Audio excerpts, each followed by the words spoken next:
Bonjour à toutes et à tous, bienvenue dans ce nouvel épisode d'InPower qui j'espère vous plaira. Si c'est le cas, n'hésitez pas à lâcher un petit pouce et à partager l'épisode à une personne autour de vous qui pourrait aider ou inspirer. Et si vous n'êtes pas encore abonné, je sais, moi-même, j'avoue, je le fais très peu sur YouTube, mais ça fait vraiment la différence. Donc si vous pouvez penser à le faire, ce serait trop chouette, ça nous permet de recevoir des invités encore plus cool et à faire grandir le podcast. Bonne écoute. Bonjour Denis. Bonjour Louise. Bienvenue sur InPower. InPower, rien que le titre, ça me donne ça de l'énergie. Bah, écoute, Je sais pas si ça se transmet par le micro, non? Ouais, mais de toute façon, je ne t'imagine pas vraiment sans énergie. Non, c'est vrai. Bon, même si aujourd'hui, j'en ai perdu un peu quand j'ai vu la neige. Bah, moi, au début, j'étais là, trop bien. Après, ça me fait penser à Noël. Et c'est vrai que ça dure, quoi. Ouais, ça dure. Mais on a l'impression qu'on fait le podcast au ski. On a l'impression qu'on est à la montagne. Ouais, je prends. J'ai pas de fondu à te proposer tout de suite. Non, mais tu vois, regarde, tu rentres du ski, un petit thé chaud, Ouais, on est bien, tu vois, ouais. on est un peu cosy. Écoute, j'en suis ravie. Je suis ravie donc de te recevoir. Big up à Michel qui nous a mis en relation. Michel Simès, Michel ouais. Simès. Donc, je suis quand même venue te voir à un événement Paris 2024 en mode Denis, il faut que tu viennes sur le podcast. Et t'as dit, mais bien sûr, avec plaisir. Donc, j'étais ravie. Franchement, touchée. Et il y a beaucoup de sujets que j'ai envie de creuser avec toi. Je vais pas tous les partager, mais dans les grandes lignes, qu'est-ce qui a fait que tu as eu la carrière que tu as eue et que Ouais. tu as toujours? Comment une émission comme Koh-Lanta a impacté ta vision des choses, ton état d'esprit Mhm, et ton quotidien? mhm. Et déjà, si on creuse bien ces deux pistes-là, je serais ravie. Si jamais à un moment on veut divaguer, on divague. Si tu veux divaguer, parler totalement d'autre chose, sens-toi libre de le faire. Mais avant tout ça, la première question que je pose à tous mes invités, c'est de se présenter de la façon dont ils le souhaitent. C'est pas facile. Déjà, je voulais te dire que j'aime bien parce que t'as pas de notes. Tu le fais comme ça, au feeling, et je sais que tu l'as préparé quand même. Donc, tu vois, c'est un exercice difficile. Cette parenthèse refermée, me présenter, c'est toujours compliqué. Je préfère présenter l'homme que je suis plutôt que le professionnel et la représentation de moi qu'ont les gens. Je suis un mari, un papa de 57 ans, passionné de sport, boulimique de plein de choses, éternel insatisfait, impatient, hyperactif et qui essaye de proscrire de sa vie l'ennui, la mélancolie et l'aigreur. Quelle est la première chose dont tu te souviens avoir été boulimique? Le sport. J'ai toujours adoré le sport. C'est marrant parce que j'ai pas des compétences et des aptitudes extraordinaires pour faire du sport. J'aurais jamais pu être sportif de haut niveau. J'ai jamais atteint un niveau d'excellence dans aucune discipline. Néanmoins, j'ai toujours aimé ça. J'ai toujours aimé l'effort. J'ai toujours aimé le pouvoir du sport de te permettre de te sortir d'une situation particulière, de te faire progresser. Parce que je crois que le sport, c'est avant tout un défi par rapport à soi-même. Il faut surtout proscrire ce que disait le baron Pierre de Coubertin, qui est pour moi la plus grosse des bêtises. L'important, c'est jamais de participer. L'important, c'est de se faire plaisir, c'est de progresser par rapport à soi. Et quand on progresse par rapport à ce qu'on imagine être son propre niveau, on progresse forcément par rapport à d'autres. Mais encore une fois, c'est ça, c'est au tennis, sentir que ton coup droit est de plus en plus performant, en vélo, te sentir très à l'aise après 100 km, là où tu avais cette même impression quelques mois auparavant au bout de 50 km. En course à pied, c'est passer un cap et te dire que tu peux courir pendant 20 km à plus de 13 km/h. Voilà, des choses comme ça, ça rend boulimique. Parce que je crois sincèrement que le sport, c'est pour pas mal de gens, et pour moi en particulier, une drogue douce, mais une bonne drogue, et quelque chose qui fait que une journée sans sport, c'est quelque chose qui me gêne. Une semaine sans sport, ça peut être quelque chose qui m'angoisse. Qu'est-ce que tu fais ou comment as-tu vécu les fois où tu ne progressais pas? Parce qu'on ne peut pas toujours progresser. Non, parfois on régresse même, mais dans plein de domaines. Et c'est en plus quelque chose d'assez éphémère. C'est-à-dire qu'on peut avoir l'impression de progresser sur un temps long, mais de régresser sur un temps court. C'est déstabilisant. C'est déstabilisant parce que tu comprends pas. Je suis un garçon plutôt cartésien, donc à chaque situation, j'essaye de trouver une explication. Et quand tu t'entraînes, et que tu progresses, tu dis c'est somme toute assez logique. Mais je te disais tout à l'heure, je suis pas très doué, donc parfois je progresse moins qu'un pote avec qui j'ai peut-être commencé en même temps. Mais quand tu régresses, ou quand tu ne progresses plus, mais ne pas progresser, c'est pour moi déjà commencer à régresser, c'est quelque chose qui est, qui te remue et qui te donne encore plus la niaque pour mettre les bouchées doubles. Mais je l'ai déjà vécu dans le boulot. Il y a des fois, tu t'arrives, tu vois, pour ou faire une voix off ou présenter un truc, tu te dis mais je trouve pas mes mots, je suis pas dans le truc. Mais c'est impossible, en tout cas pour moi, de trouver une explication rationnelle. Parce que je pourrais dire ouais, j'étais énervé, je me suis engueulé, j'étais pas bien, j'ai mal dormi, j'ai eu une mauvaise nouvelle. Mais même pas. Il y a des fois où justement tu arrives, tu dis ça va pas aller aujourd'hui, en sport comme dans la vie professionnelle. Et puis comme par enchantement, ça va presque même mieux que ce que tu pouvais imaginer. Et à l'inverse, t'as bien dormi, t'es dans de bonnes conditions, et puis là, tu savonnes, t'as la bouche pâteuse, t'es pas bien, ou tu cours, mais tu t'arrives pas à mettre un pied devant l'autre correctement. Dans ces cas-là, tu te dis, avec l'expérience, moi je sais que ça dure pas. C'est quelque chose, encore une fois, d'éphémère, c'est le temps court. Donc, quand dans le temps long, il n'y a pas de régression, finalement, il n'y a pas trop d'inquiétude. Comment est-ce que tu arrives à quantifier ou même qualifier ton progrès pour ce qui n'est pas mesurable ? Parce que dans le sport, finalement, c'est assez équivoque. Ouais. C'est un temps que tu vas battre, ça a des poids que tu vas soulever. C'est pas tellement ça. Mais dans n'importe quelle situation, et pas uniquement dans le sport, même sur un sport chronométré, j'ai envie de te dire que c'est des sensations. J'avais un entraîneur de natation quand j'étais gamin, il disait « nagez aux sensations, nagez avec votre souffle ». Et vous verrez que vos sensations ne trahissent rarement le chrono. C'est-à-dire si ta sensation te donne l'impression que tu es bien, tu feras souvent un bon temps. Et à l'inverse, si tu te sens pas bien, tu seras un peu dans le dur, pareil au niveau du résultat. Mais je marche vachement aux sensations. Et par exemple, je proscris, j'ai une montre. Mais je ne regarde pas tous les kilomètres en me disant « Ah mince, j'ai fait 4,40, j'aurais dû faire 4,32. » Je n'ai jamais de ceinture abdominale pour mon rythme cardiaque. Parce que je dis toujours à mes potes, ils me disent « Attends, non, là je suis obligé de ralentir par rapport au rythme cardiaque. » Je dis « Mais tu te sens bien? T'es bien? Alors pourquoi tu veux ralentir ?» Tu vois, en fait, le meilleur ordinateur, c'est ni ton rythme cardiaque, ni ton chrono. C'est ce que tu ressens dans l'intégralité de ton corps. Tes jambes, ton cœur, tes poumons, ta tête. Si tout ça fonctionne bien, il n'y a pas de raison que tu te restreignes. Donc, tu vois, je fonctionne, mais dans la vie, dans la rencontre, dans la relation, dans l'observation. Je suis dans toujours des phases d'observation et d'analyse par rapport aux sensations ressenties. Beaucoup plus, même si je te disais tout à l'heure, ce qui est paradoxal, que je suis plus un garçon cartésien. Mais en tout cas, dans la question que tu m'as posée, je suis plus dans des sensations, je suis plus dans un état global. Je vois ce que tu veux dire. En quoi Denis enfant et adolescent est différent de Denis aujourd'hui ? Je crois qu'il n'est pas très différent. Il est différent dans la mesure où il n'imaginait absolument pas embrasser une carrière comme celle qui est la mienne aujourd'hui. Je rêvais d'être journaliste, je le suis devenu. Je rêvais d'être commentateur de sport et en particulier de football. Je le suis à moitié devenu parce que je l'ai fait beaucoup à la radio, un petit peu à la télévision au début de ma carrière sur Eurosport. Mais moi, j'ai jamais rêvé d'être animateur de divertissement. J'ai toujours rêvé d'être Thierry Roland, Grégoire Margoton aujourd'hui, c'est-à-dire de commenter pour le plus grand nombre des matchs de foot et finalement d'être payé pour vivre de ma passion et pour faire ce que je faisais en payant précédemment, c'est-à-dire d'aller dans des stades et de commenter des matchs. Bon, mon univers a été un peu différent et j'ai bifurqué à un moment, même si je reste sur de la présentation de sport aussi. Voilà, donc c'est ça la différence. Autrement, j'ai toujours été un enfant curieux, un enfant bavard, un enfant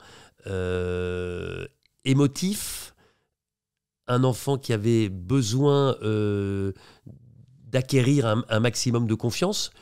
Et j'ai envie de dire que derrière le vernis du présentateur, du mec que tu vois à la télévision, je suis toujours cet homme-là et je suis toujours impatient, je suis toujours en train d'essayer de voir le coup d'après, de me dire qu'est-ce que je peux faire avec toujours le même leitmotiv, jouir de la vie. C'est-à-dire que je me souviens que mes parents me disaient à l'époque, parce que c'était l'époque, les études, pense à travailler et quand il restera un peu de temps, tu penseras aux loisirs. J'ai perdu mon père très jeune. Il n'a pas eu le temps justement de profiter des loisirs. Et maintenant, moi, j'ai un discours totalement différent avec mes enfants. Je leur dis, faites de bonnes études, trouvez un bon job, rémunérez-vous correctement pour justement avoir un maximum de temps pour kiffer la vie. Parce que putain que cette vie, elle est courte. Donc voilà, donc j'ai toujours eu cette envie-là. Et je dis toujours, je travaille pas. Mes frères m'appellent le saltimbanque parce qu'ils ont des métiers normés, des métiers brillants, mais normés. Moi, c'est vrai que j'ai pas d'horaire, mais parfois je leur dis, bah voilà, je finis à 23h, ou je bosse le samedi, ou je bosse le dimanche. Mais je m'en fous, puisque j'ai pas d'horaire et que je vis d'une passion. Mon métier, c'est ma passion. Donc ça rentre complètement dans ma vie, au même titre que mes loisirs, au même titre que ma vie de famille, ma vie amoureuse. Tout ça, c'est un tout et je ne scinde pas tout ça en compartiments. Donc, si le trait d'union entre ce que je suis aujourd'hui et ce que j'étais gamin, c'est cette envie vraiment énorme de profiter et d'essayer de trouver les meilleures conditions pour me permettre de vivre la vie qui me semble être la plus en adéquation avec mes passions, avec mes envies, avec mes pulsions.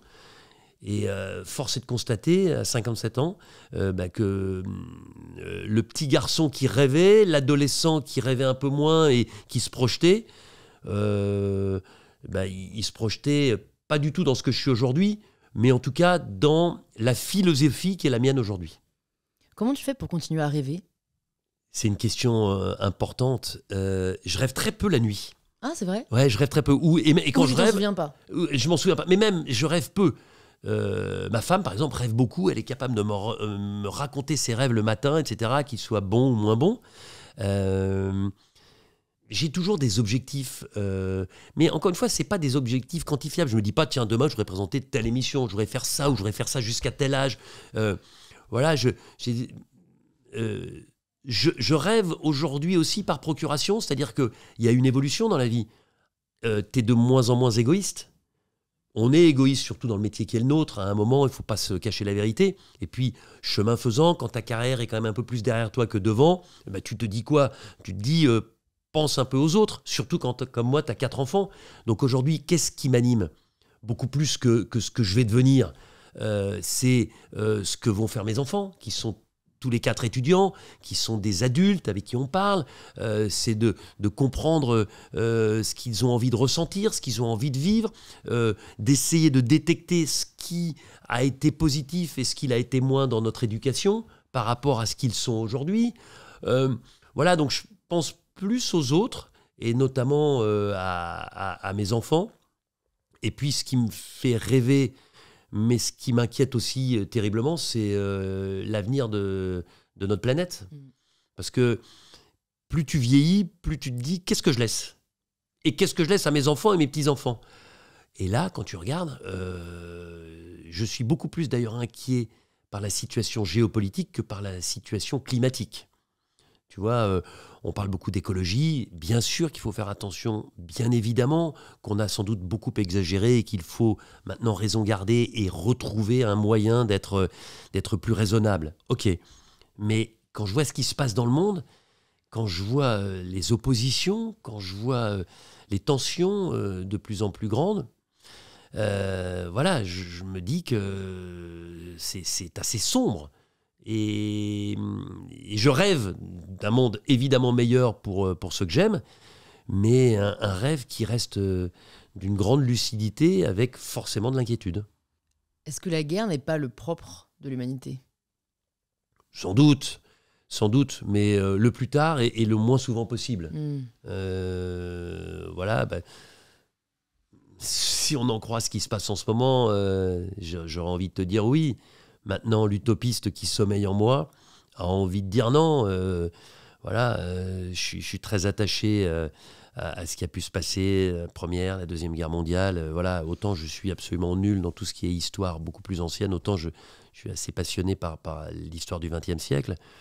Voilà, je me dis que... Enfin, je me dis non. Je me dis pas... j'aimerais espérer qu'on retienne les leçons. Mais tu vois, en ce moment, je suis en train d'interroger, je suis en train de faire un document avec 2 rescapés de la Shoah qui ont 90 et 88 ans, qui sont 2 frères, et avec celui de 90 ans qui est d'une clairvoyance absolue, qui travaille encore comme expert comptable, Léon. Il me disait avec beaucoup de pessimisme, il me dit « Regarde ce qui se passe dans le monde aujourd'hui. Qui a retenu les leçons de quoi ? Qui mieux que lui pour avoir cette considération, pour pouvoir faire ce constat ? Et qu'est-ce qu'on peut lui répondre à part « Évidemment, tu as raison ». Donc voilà, j'aimerais être optimiste. J'aimerais pouvoir plus rêver. J'aimerais que mon rêve d'un monde, peut-être de manière un peu naïve, un monde meilleur, puisse se rapprocher plus de la réalité que ce n'est le cas aujourd'hui. En fait, je suis assez convaincue que on ne retient que les histoires qu'on a vécues ou dont on a été touché de manière assez proche. Toi, je pense que tu appartiens à une génération où il y avait peut-être encore des parents, des grands-parents qui avaient vécu la Seconde Guerre mondiale. Donc, il y a cette conscience, mais tout ce qui arrive après, en fait, ma génération, typique, j'ai conscience sur un niveau très théorique et abstrait de ce qu'est la guerre. J'ai été en cours, j'ai vu les chiffres, le nombre de morts. Mais je pense que du coup, j'appartiens à la génération qui a oublié, parce qu'en fait, elle n'a jamais su. Parce que tes parents ne l'ont pas vécu. Parce que tes parents ne l'ont pas vécu et tes grands-parents l'ont à peine vécu. Voilà, moi, mes grands-parents, mes 2 grands-pères ont fait la Deuxième Guerre mondiale. Ils sont nés tous les 2 pendant la Première Guerre mondiale. Mon grand-père maternel a été fait prisonnier plusieurs années. Ma mère est née juste après la guerre. Mon père est né pendant la guerre. Voilà, donc effectivement, la Deuxième Guerre mondiale a été très présente dans les discussions, dans les conversations que j'ai pu avoir avec mes grands-parents. Et c'est sûr que ça marque, mais je le vois très bien, parce que mes enfants qui sont de jeunes adultes, ils n'ont pas la même conscience de ce conflit-là. Mais voilà, mais allez, gardons espoir. Ouais. Et gardons espoir dans l'homme, parce que je pense que l'homme, quand il n'est pas perverti, il reste bon. Je l'espère en tout cas. Mais je pense que la fiction ou même les documentaires ont un grand rôle à jouer là-dedans, parce que en fait, c'est ce qui nous permet de ressentir des émotions. Et c'est uniquement si on les ressent qu'on va se soucier. Je suis entièrement d'accord avec toi. De la géopolitique mondiale, quoi. Je vais te dire, c'est pour ça que j'ai voulu interroger Max et Léon. Parce que je veux que ça reste. Et je veux que dans mes enfants, mes petits-enfants, mes arrière-petits-enfants, je veux que dans 300 ans, même, si on arrive à conserver ces vidéos, on puisse se dire, ouais, ça a existé, évitons que ça se reproduise. Mais voilà, c'est souvent un vœu pieux, et c'est vrai que il y a des cycles dans l'histoire qui nous montrent qu'effectivement, ce n'est pas une guerre qui va faire prendre conscience définitivement à l'humanité que c'est mal et qu'il faut éviter tout ça. Moi, c'est plus la technologie dont on dispose aujourd'hui qui me fait peur dans l'intensité des conflits. Bien sûr. Parce que, on a de quoi faire sauter et tout, quoi. Ouais. Et même si ce n'est pas l'arme nucléaire qui est un tant soit peu cadrée, en fait, dans les technologies qu'on va développer, qui existent très certainement déjà, on peut faire très mal, très vite, très proprement. Et c'est vraiment la question que je me pose de l'éthique. Où est-ce qu'on place l'éthique là-dedans ? Parce que, en fait, c'est uniquement si on en fait un choix et qu'on le réglemente qu'on pourra se protéger. Mais sinon, si on ne délimite pas ce qu'on a le droit de faire, ce qu'on n'a pas le droit de faire et l'intensité de la technologie, ça peut aller très loin. Bien sûr, mais regarde, comment tu veux accorder les violons entre des gens qui ne sont pas d'accord déjà sur l'essentiel ? Donc si tu n'es pas d'accord sur l'essentiel, tu ne peux pas être d'accord et t'accorder sur l'éthique. Qu'est-ce que tu parles quand tu parles de l'essentiel ? L'essentiel, c'est-à-dire que quand tu t'opposes, comme c'est le cas aujourd'hui entre certaines nations, tu vois, il n'y a pas de dialogue possible. Ouais. Donc il ne peut pas y avoir de dialogue possible sur l'éthique. Sur les moyens. Voilà. Quelles valeurs et principes te tenaient le plus à cœur de partager à tes enfants ? Parce qu'en effet, c'est difficile d'éduquer parfaitement des enfants. Mais donc je me demande si tu as... ça ne veut rien dire d'éduquer parfaitement des enfants. C'est comme si tu avais un cerf-volant ou un parachute avec des suspentes, des fils, et ça se joue au millimètre. Et ça veut dire quoi, éduquer ? Je pense que j'essaie d'éduquer mes enfants avec le plus de cœur, le plus de conviction, le plus d'énergie, mais pourquoi ce serait mieux que mon voisin qui a une façon de faire très différente ? Je pense que les bases de l'éducation, chez moi, c'est l'amour, l'honnêteté, la fidélité et le respect. Si tu mets ça, globalement, tu mets des paravents sur tout ce qui peut t'éloigner d'une éducation, j'ai envie de dire, correcte. Parce que personne n'a la science infuse. Et tu te rends compte, moi je vois bien, j'ai été plutôt bien élevé par mes parents, mais il y a plein de choses que je n'ai surtout pas voulu reproduire. Il y a plein de choses que je critique. Et je dis toujours à mes enfants, vous ferez vous aussi avec votre propre expérience. Qu'est-ce que tu te dis quand tes enfants sont à peu près équilibrés Le but du jeu, c'est qu'ils soient heureux. Le but du jeu, c'est qu'ils soient heureux aussi d'être avec toi, même si là, toi, ils vivent de leurs propres ailes, on les voit moins, mais que dans le regard, dans les expressions, malgré certaines frustrations, parfois c'est compliqué de discuter, parfois c'est compliqué de capter l'attention, parce que quand tu es avec de jeunes adultes, il y a une telle énergie, un tel besoin aussi d'émancipation. Je pense que voilà, il faut de la confiance, il faut être capable de desserrer l'étau au bon moment, mais on fait des erreurs. Il y a plein de choses que j'aimerais faire différemment, être moins impatient avec eux, être peut-être de temps en temps moins exigeant, plus à l'écoute. Mais tu vois, je te donne un exemple. Moi, après mon bac, je voulais faire 3 ans de fac de sport pour faire une école de journalisme. Ma mère est prof de maths. Elle m'a dit, mais non, mais t'es pas tellement littéraire, t'es plutôt scientifique. Voilà. Bon, pour faire plaisir à mes parents, je dis bien, je pars en médecine. J'ai pas envie de faire médecine. Je fais une année, ça marche pas. Ma mère me dit, mais tu sais, c'est pas grave, médecine, c'est la première année, on l'obtient en 2 ans. Donc, refais une deuxième année. Bon, je refais une deuxième année, je suis pas meilleur parce que je ne travaille pas, ça ne m'intéresse pas, je ne m'investis pas. Et au bout de 3 mois, je pars travailler au Club Méditerranée pour être géo. Je deviens géo avec la possibilité de passer les concours et de faire ma fac de sport. C'est-à-dire que je perds un peu de temps. Et bien cet exemple-là, je m'en suis servi pour ma propre famille. Ma fille Lily me dit, je veux faire une école de communication. Très bien. Elle rentre dans une école. Je sais pertinemment, par rapport à son cursus de lycée, par rapport à ce qu'elle est, par rapport à son potentiel, que ça ne va pas fonctionner.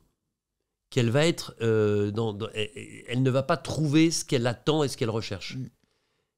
Si je n'avais pas vécu, moi, ma propre expérience avec mes parents, je pense que j'aurais été vachement pushy avec elle et j'aurais dit « Non, il ne faut pas faire ça. Fais-moi confiance, etc. » Et j'aurais tout tenté pour la dissuader de faire cette école de communication. Mais comme j'ai vécu ça, j'ai surtout pas voulu reproduire ce qu'avait fait ma mère avec moi. Donc je l'ai laissé partir. Alors aujourd'hui, je le regrette un peu parce qu'elle a fait cette année, elle s'est rendue compte de ce que j'imaginais, c'est-à-dire que ce n'était pas fait pour elle. Elle est repartie dans un cursus plus ambitieux, et cette année, elle bosse beaucoup plus, elle est beaucoup plus passionnée, et elle n'est pas là à me dire, tu sais papa, j'ai eu 18, et franchement, j'ai même aucune satisfaction. Voilà, donc, a posteriori, je me dis, j'aurais dû, mais non, parce qu'elle n'a pas perdu 1 an, elle a acquis un peu plus d'expérience sur cette année en école de communication. Mais voilà, encore une fois, la bonne éducation, ça ne veut rien dire. Il faut éduquer avec honnêteté, avec son cœur et avec amour. Si vous êtes honnête et si vous mettez de l'amour, mais vous êtes forcément quelque part dans le vrai, avec des moments où vous allez forcément vous écarter de ça parce que l'adolescence, parce que des moments compliqués, parce que des fratries où il y a des tiraillements, parce que des moments complexes aussi avec la maman ou le papa. Enfin, tout ça, c'est à prendre en compte. Et je crois que c'est pour ça que je dis, et c'est marrant parce que j'en discute avec des gens, t'as beau être le maître du monde, tu peux être une personnalité super connue, un patron immensément puissant, quand on est à la maison avec les enfants, on est tous pareils. On est tous pareils. C'est-à-dire que c'est pas une question de puissance. On n'est pas le patron. Moi, quand je rentre chez moi, je suis pas le présentateur télé. Et le PDG d'une boîte, il n'est pas le PDG. Et j'en parle souvent avec mon beau-père qui a été PDG d'une grosse boîte. Il me disait de temps en temps, avec mes enfants, je rentrais, c'était pas la même. Parce que on pilote pas sa famille et ses enfants, pardonnez-moi l'expression, c'est vraiment très imagé, mais comme on pilote sa vie professionnelle. Et ça, voilà, mais personne, le type ou la nana qui te dit hey, moi, j'ai compris ce que c'était la bonne éducation, bah, je pense que la première chose à lui dire, c'est qu'il n'a rien compris. Quand tu pilotais ton début de carrière professionnelle, pourquoi tu choisis de virer vers l'animation et t'éloigner du journalisme sportif ? C'est uniquement des concours de circonstances. Encore une fois, quand j'arrive à TF1 en 1999, t'es dans quelle année ? 97. Tu vois, t'avais 2 ans. 1er août 1999, j'arrive comme grand reporter à TF1. J'arrive d'Europe 1, je suis super content et à aucun moment je ne m'imagine dans le divertissement. Sauf que à l'époque, t'as un patron des sports qui est aussi patron de l'antenne qui s'appelle Xavier Couture. Et de fil en aiguille, voilà, il m'aime bien, ça se passe bien à l'info, je fais du sport dans les journaux, je fais des événements, tout ça, enfin tout va bien. Et Koh-Lanta arrive. Koh-Lanta arrive et Koh-Lanta est présenté la première année par Hubert Auriol, vous ne connaissez sans doute pas, mais qui est un ancien grand pilote automobile et moto sur le Paris-Dakar, qui a été le patron du Paris-Dakar. Bon, c'était pas son métier, il le fait une fois, et puis après il s'arrête. Et sur ce premier Koh-Lanta, moi je suis chargé en fait d'écrire et de faire la voix off. Parce que Xavier Couture, patron de l'antenne et patron des sports, donc avec sa double casquette, me le propose et me le demande, ce que j'accepte avec grand plaisir. Et puis Auriol partant, voilà, on me l'a proposé. Et sachant que dans ma vie perso, le voyage, l'aventure, le sport, le dépassement de soi et la compétition, c'est ce qui finalement m'anime, quand on me propose Koh-Lanta, je me dis, si je mets ces 5 ingrédients dans un shaker, ça fait un cocktail qui correspond exactement à ce que j'aime. Et je ne me suis pas trompé, puisque 23 ans après, je suis encore là. Donc, t'avais... Louise, fais genre, t'es bonne en maths. T'avais 34 ans à l'époque ? Ouais, j'ai 33 ans quand on me propose de faire Koh-Lanta. Okay. Ouais. Yay. Donc, ce qui est relativement jeune, surtout, je pense, à l'époque où il y avait moins le côté on fait confiance à la nouvelle génération et tout. Et ma question, je crois que j'ai jamais posée d'ailleurs ici, mais je pense que c'est important aussi d'être vrai. Ouais. C'est que oui, si on peut aller saisir nous-mêmes les opportunités, c'est génial. Ouais. C'est le but. Il reste que dans beaucoup d'entreprises, dans beaucoup de situations, il faut attendre qu'on nous les donne. Comment devenir, si je grossis le trait, le préféré des équipes, ou en tout cas des patrons, et en tout cas se faire assez apprécier pour devenir celui ou celle à qui on pense pour un projet important ? Je pense que la vie est faite de rencontres et je suis persuadé qu'il faut, dans une carrière, qu'elle soit jalonnée de rencontres avec ce que j'appelle des Pygmalions. C'est-à-dire des gens qui, à un moment, te mettent un peu plus le pied à l'étrier, croient un peu plus en toi. Et ça, c'est l'alchimie. Je pourrais te reposer la question, comment fait-il que tu vives avec tel homme, que tu sois folle amoureuse de telle personne ? Pourquoi tu as une alchimie ? Pourquoi cette personne est ton meilleur ami ? Difficile à dire. Xavier Couture, à l'époque, je pense que voilà, il respecte mon travail, il aime ce qui me définit et ce que je t'expliquais au début de ce podcast, c'est-à-dire mon enthousiasme, cette envie d'aller de l'avant, mon ambition, parce que je suis un garçon ambitieux, j'avais envie de réussir. Ça ne voulait pas dire, encore une fois, j'avais pas du tout envie de montrer ma gueule à l'antenne à l'époque, pour parler vulgairement. J'avais envie de commenter du foot à la télé. Voilà. Et donc, je vais sur Koh-Lanta parce que ça m'intéresse et parce que je pense qu'il a senti, Xavier, que c'est quelque chose qui pouvait me convenir. Et puis lui, de son côté, il s'est dit, c'est peut-être le bon mec pour le bon poste. Voilà. Mais s'il avait eu à faire, tu vois, la même chose avec la Star Academy, je suis pas sûr qu'il ait fait appel à moi. Tu vois, donc, et c'est le propre d'un bon manager, c'est de connaître ses hommes.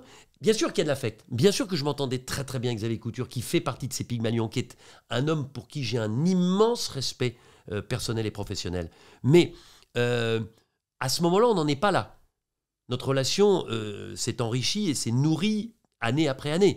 Mais à ce moment-là, il y a juste un jeune journaliste qui l'a fait venir à TF1, parce que c'est lui qui me fait venir. il adorait ma voix à Europe 1. Il m'appelle un jour, ça s'invente pas quand même. Je le connais pas, moi. Hein. Je ne l'ai jamais rencontré, je ne connais pas, ni personne de son entourage. Il m'appelle, il me dit, Denis Brognard, c'est Xavier Couture. Vous avez une voix de fakir. Je veux bosser avec vous. On peut se voir demain 15h. Voilà, c'est comme ça que ça commence. Et ensuite, voilà, on a gardé des liens, mais il y a forcément des patrons dans une vie professionnelle avec qui tu arrives à dégager autre chose que la relation professionnelle, puis d'autres où c'est plus distant. Mais quand même, tu vois, quand je fais des séminaires de motivation dans des boîtes, etc., il y a une chose dont je suis certain aujourd'hui, mais vraiment, c'est qu'il faut mettre de l'affect, même au boulot. Il y a des gens un peu à l'ancienne qui disent hey, tu compartimentes bien, hein. Pas d'affect au boulot. Tu es là juste avec tes compétences et tu ne montres pas qui tu es. C'est pour moi la pire des bêtises. Parce que l'affect, parce que ce que tu représentes, indépendamment de tes compétences pour lesquelles on t'a retenu dans ce boulot, eh bien, cet affect-là, enfin, tu vois, c'est ce qui t'enrobe, c'est ce qui fait ta personnalité. Et donc, au contraire, dans la vie, quel que soit le moment, il faut mettre son affect. Alors, il faut savoir doser, et il faut évidemment que l'affect ne phagocyte pas le reste et ne te submerge pas. Mais c'est quand même très important. Et tu me demandais par rapport à Xavier Couture, voilà, j'ai entretenu une relation, et l'affect avec un patron, ça vient d'où? Mais il y a une forme d'admiration. Il me faisait rêver. C'est un patron à TF1, costard italien, 13e étage, grand bureau. Il était le patron de l'antenne, patron des sports. Le mec qui décide, oui, non, on fait pas, avec de l'éloquence. Voilà, il y a des gens, tu as envie de les suivre, tu les suivrais les yeux fermés et tu partirais jour et nuit derrière eux dans les pires conditions climatiques. Puis il y en a d'autres, tu dirais, non, j'ai piscine, malheureusement, je ne vais pas pouvoir venir. Voilà, Couture, c'est un mec, il y en a quelques-uns dans ma carrière professionnelle, j'avais envie de lui dire, vas-y, fonce, je te suis. Et c'est ce que j'ai fait sur Koh-Lanta et j'ai jamais eu à le regretter. Est-ce que tu as déjà eu à faire preuve d'une forme de séduction professionnelle ? Parce que je veux bien comprendre que ça se fait à la relation et que c'est une question aussi de fit. Mais tu vois, je pense aux personnes qui sont peut-être là, personnes qui nous écoutent, qui peut-être le patron hésite entre 2-3 personnes pour faire monter, pour une promotion. Et je me demande si on a des billes à leur partager. Non, franchement, ou alors c'est totalement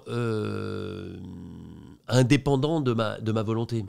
Je vois pas, au contraire, je suis plutôt un mec brut de décoffrage, tu vois, je dis plutôt ce que je pense. Non, je pense que ça se voit trop. Moi, je le vois aujourd'hui dans mon boulot. La personne qui est un peu trop mielleuse, un peu trop justement dans une forme de séduction, ça me donne envie de faire un pas en arrière et pas un pas en avant. Tu vois, je préfère... Franchement, je crois, tu vois, que j'ai toujours essayé en tout cas, d'être naturel avec forcément, je te le disais, en France, on a tendance à considérer que l'ambition, parfois, c'est un défaut. Mais c'est une énorme qualité.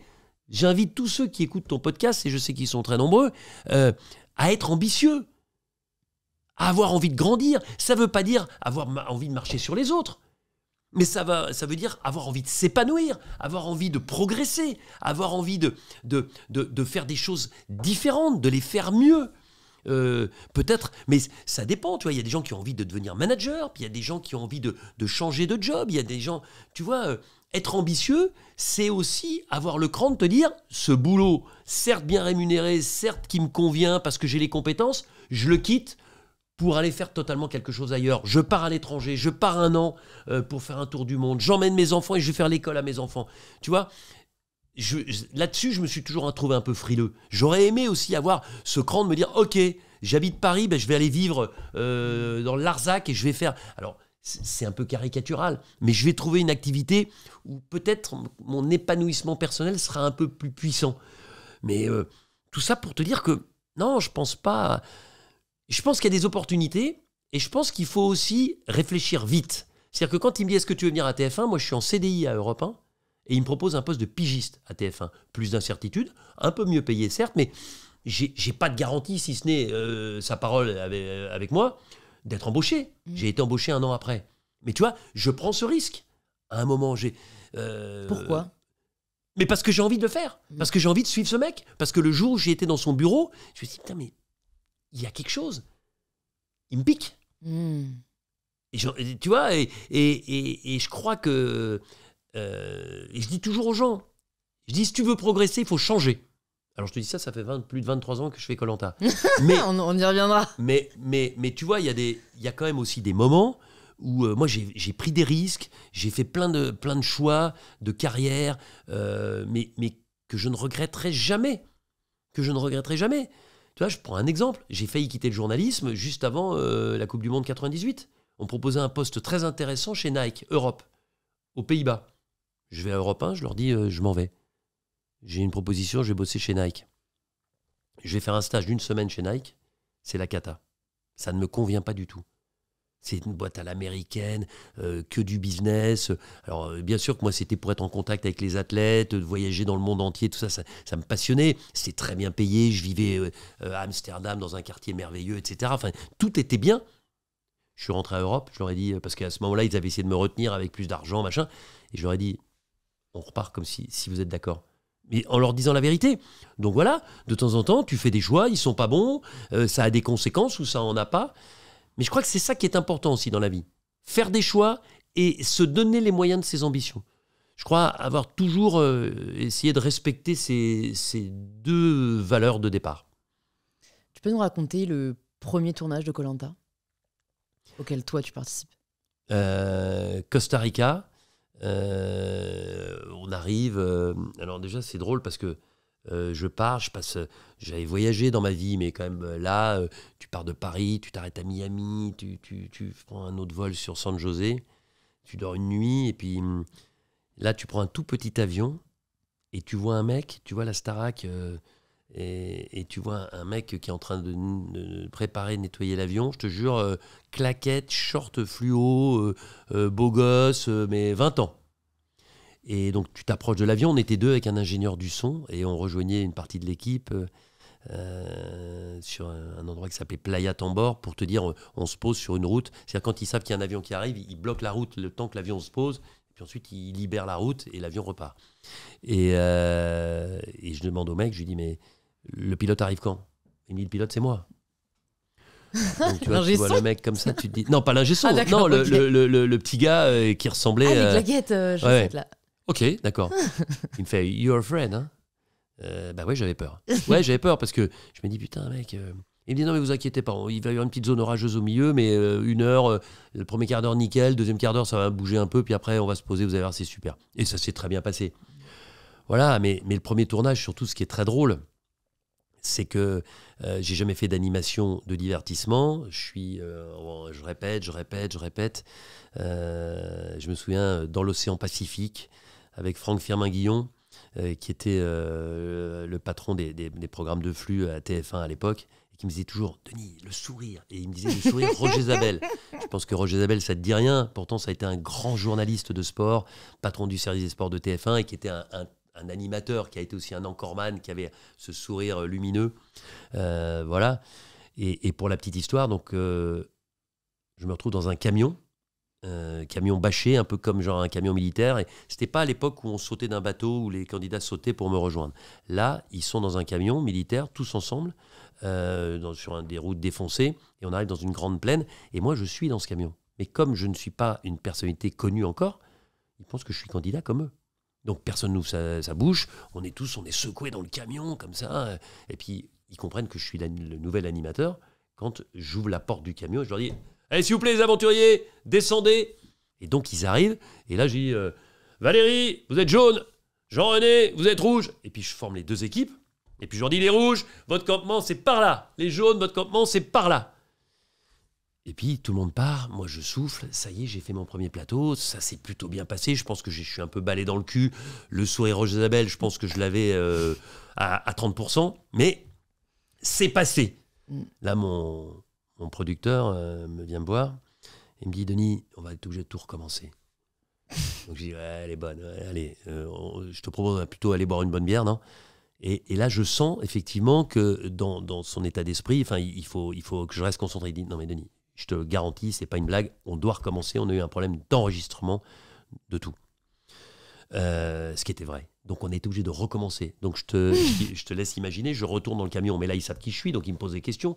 À l'époque, on pensait que potentiellement ça pouvait être la gaffe. Donc tu avais même un mec qui dit ouais, parce que vous, je sais pas qui vous êtes, mais putain, moi je pensais que c'était la gaffe. Franchement, enfin la déception quoi. Ouais.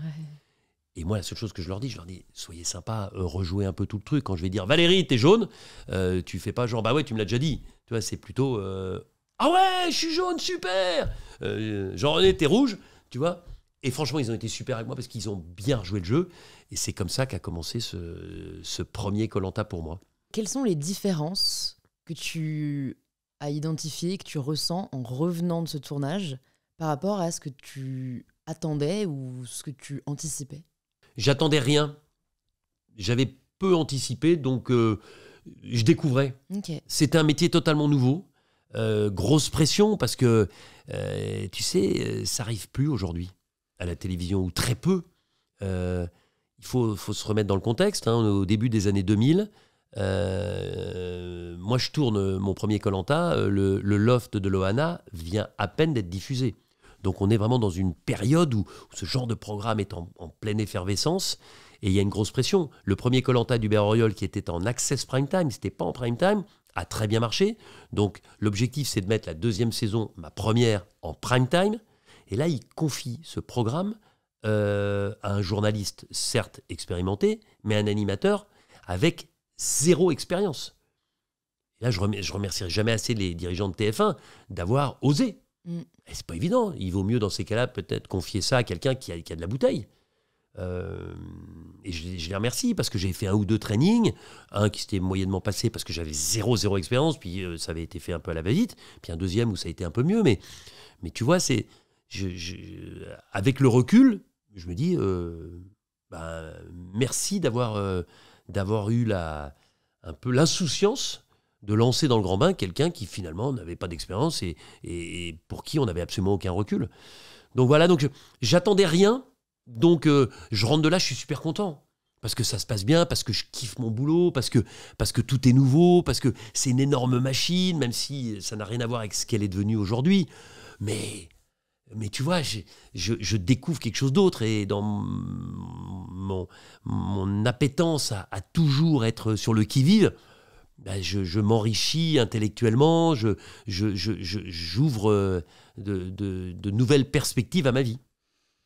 Qu'est-ce qui est plus difficile que ce que tu aurais imaginé dans le métier d'animateur? Quand tu es animateur, tu es moins maître, notamment du montage, notamment de ce qu'est l'émission dans son ensemble, que tu ne l'es lorsque tu es journaliste et que tu vas réaliser un reportage, même pour le journal de 20h. Voilà. Quand tu fais un reportage, alors évidemment, il y a des consignes, il y a un angle qui peut être donné, mais que tu vas faire varier en fonction des rencontres que tu vas faire, des interviews que tu vas réaliser. Et tu es un peu plus maître de ton destin sur un reportage que tu ne l'es sur une émission. Alors, je te dis ça, aujourd'hui, j'ai plus de latitude, j'ai plus d'indépendance sur un programme comme Koh-Lanta après plus de 2 décennies que je n'en avais au début. Parce que je suis beaucoup plus impliqué, parce que j'ai un rôle de proximité très, très, très fort avec le producteur depuis tant d'années. Mais voilà, je dirais que, tu vois, sur